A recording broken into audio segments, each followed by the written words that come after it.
Hello दोस्तों, एक बार फिर से स्वागत है मेरे इस चैनल में। चलिए शुरू करते हैं एक और डरावनी कहानी। हेलो दोस्तों, मेरा नाम सुरेश है और मैं पंजाब का रहने वाला हूँ। आज मैं आपको मेरे मित्र के साथ घटी एक सच्ची घटना के बारे में बताने जा रहा हूँ। मेरे मित्र का नाम दीपक है और हम बचपन से ही बहुत अच्छे दोस्त हैं और हमारी एक दूसरे से सारी बात शेयर करते हैं।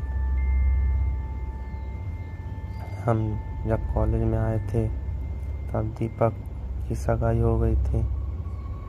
वो उसकी मंगेतर से, जिसका नाम हिना था, बहुत प्यार करता था और वो दोनों रात भर मोबाइल पर बात करते रहते थे। एक दिन की बात है, उसने मुझे बताया कि वो उसकी मंगेतर से रात को बात कर रहा था। दीपक ने उसकी मंगेतर को मिलने के लिए बोला तो उसकी मंगेतर बदली हुई आवाज़ में बोली, तू ज़्यादा मत बोल वरना तेरे को वहीं दफन कर दूंगी। दीपक एक बार तो यह सुनकर चौंक गया और फिर सोचा वो शायद मजाक कर रही होगी। फिर दीपक भी उसको मजाक में बोला, क्या कर लेगी तू मेरा, चल देखते हैं। तो फिर बोली, आज रात को तेरे साथ क्या होता है। यह कहकर उसने मोबाइल रख दिया। अगली सुबह जब दीपक मुझसे मिला तो वो अपनी कल रात की बातें बताने लगा। उसने मुझे रात को फ़ोन वाली बात बताई और उस रात उसके साथ जो हुआ वो उसने मुझे बताया। उसने बताया कि रात को 1-2 बजे के आसपास अचानक उसकी नींद खुली और उसके सामने काला लंबी दाढ़ी वाला आदमी बैठा था। वो बोलने लगा, ले आ गया मैं, अब देख तेरे साथ क्या होता है। उसने दीपक का गला पकड़ लिया। उससे दीपक की सांसें रुक गई। दीपक ने उसी वक्त अल्लाह का नाम लेते हुए नमाज पढ़ना शुरू कर दिया और वो उसके सामने से गायब हो गया। मुझे उसकी बात सुनकर बड़ा आश्चर्य हुआ कि ऐसे कैसे हो सकता है। उसके अगले दिन दीपक ने फिर अपनी मंगेतर से मोबाइल पर बात की और बोला, कल रात तुम मुझे क्या अनाप शनाप बोल रही थी। उसकी मंगेतर ने कहा, ऐसे कैसे हो सकता है, लेकिन कल तो मैंने फ़ोन ही नहीं किया था। यह सुनकर दीपक के रोंगटे खड़े हो गए और उसने तुरंत फ़ोन काट दिया।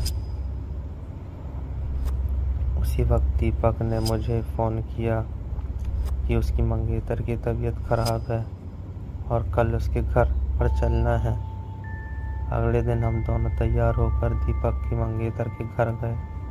वहाँ हमने दरवाज़ा खटखटाया तो उसकी मंगेतर सामने खड़ी थी और बदली हुई आदमी की आवाज़ में बोल रही थी कि तू फिर आ गया ना, तूने अंदर कदम रखा तो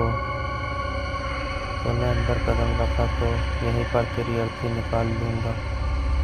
दीपक बोला, ये क्या बोल रही हो तुम, ये क्या बोल रही हो। दीपक आगे था और जैसे ही उसने घर में कदम रखा उसकी मंगेतर ने दीवार पर टंगी तस्वीर उतारकर दीपक के सर पर दे मारी। उसके सर से खून बहने लगा। दीपक के ससुर और सालों ने उसकी मंगेतर को पकड़ कर बिठाया। फिर उसके सालों ने दीपक के सर पर पट्टी बांधी। हिना की दादाजी ने बताया कि हिना को जिन्न का साया लग गया है। इस पर दीपक के ससुर ने उन्हें अपना मुंह बंद रखने को कहा। थोड़ी देर रुककर हम वहाँ से सीधे अस्पताल जाकर ढंग से पट्टी करवाई। उसके अगले दिन मुझे दीपक का फ़ोन आया कि हिना की तबीयत बहुत ख़राब है और वो अस्पताल में भर्ती है। दीपक ने बाइक निकाली और हम दोनों जल्दी अस्पताल पहुँचे।